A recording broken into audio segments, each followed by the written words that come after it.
Haystacks Calhoun. How are you, Haystacks?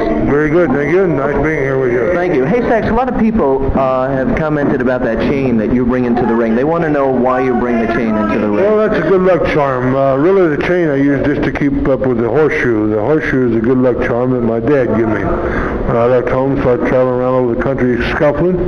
And not only that, when these fellows bring in these objects to use against me, well, it makes a pretty good noggin knocker. Okay, now for example, somebody like Eric the Animal has mentioned that he's got to bring that big bone into the ring to protect himself from Haystacks Calhoun's chain. Well, I believe if you'll check back over my career, I've never used the chain until they bring in something to use against me.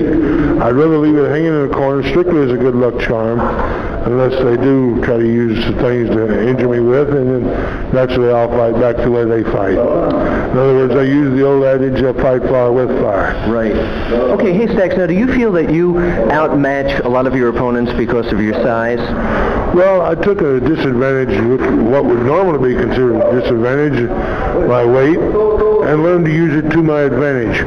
Definitely, my weight's there, so I try to use it whenever I can.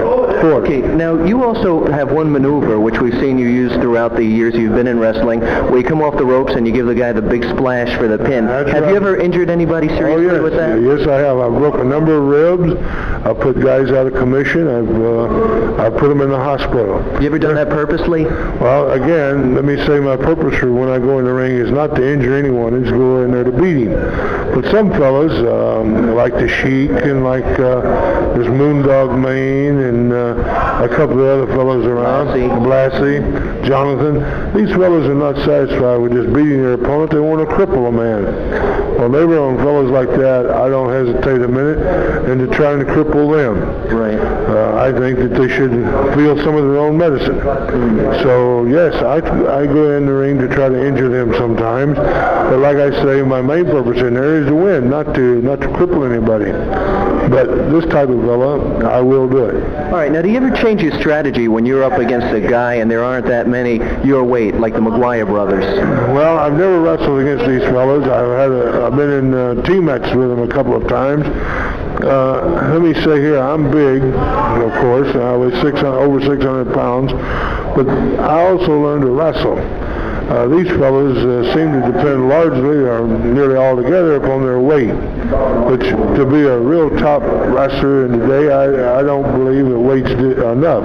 They'll have to learn to wrestle too, but it'll take time for that. Okay. Experience. Right. All right, now Haystack, what type of diet do you follow? I don't follow any type of diet. I didn't deliberately put the weight on for wrestling. I just eat when I'm hungry, what I want. However, I try to stick to a high protein diet because it gives me more energy. And to move all the 600 pounds around, you got to have quite a bit of energy. Well, you don't just eat tuna fish sandwiches. No. Okay. I have no particular diet that I follow. I've been in good health all my life, so I haven't had the diet. Have you ever had any kind of serious anything serious because of your weight, or have you ever been told that you've got to lose weight or something? Ever since I've been 14 years old, and doctors examine me. They can't find anything wrong with me, but right away they say, well, with all that weight, something's going to go bad. When I was 14, they told me I wouldn't live to be 21.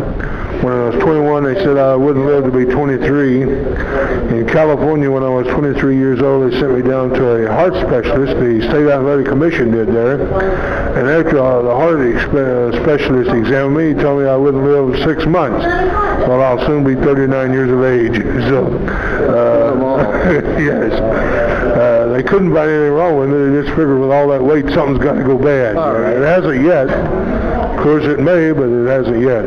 Okay, now Haystack, let me ask you this. A lot of champions have been very hesitant to wrestle you, except for the Sheik, who is the U.S. champion. Now, the Sheik has wrestled you on several occasions, but we've never seen you against Harley Race, let's say, who's the new NWA champion, or Dory Jr., or Bruno, we know you did. I wrestled Harley Race a few years ago in Des Moines, Iowa, and Kansas City, and I defeated the man at the time in both places.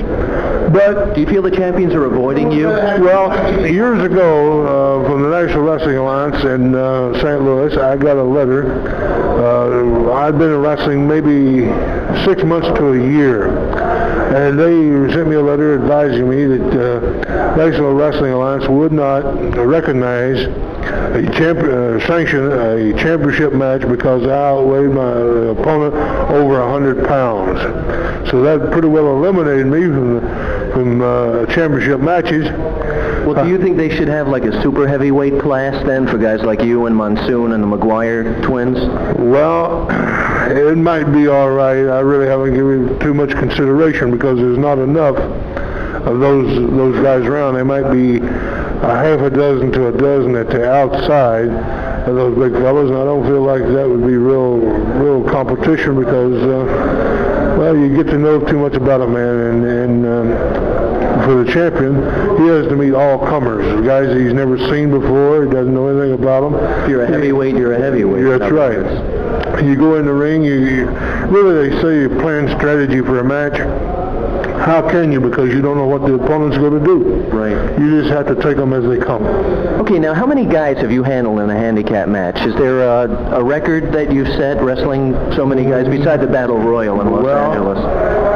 Handicap matches, I've taken on 2 at a time. In Japan, I wrestled 5 or 6, but of course they were much smaller. They were like 170, 180 pounders, but most handicaps are 2 men operating as a team.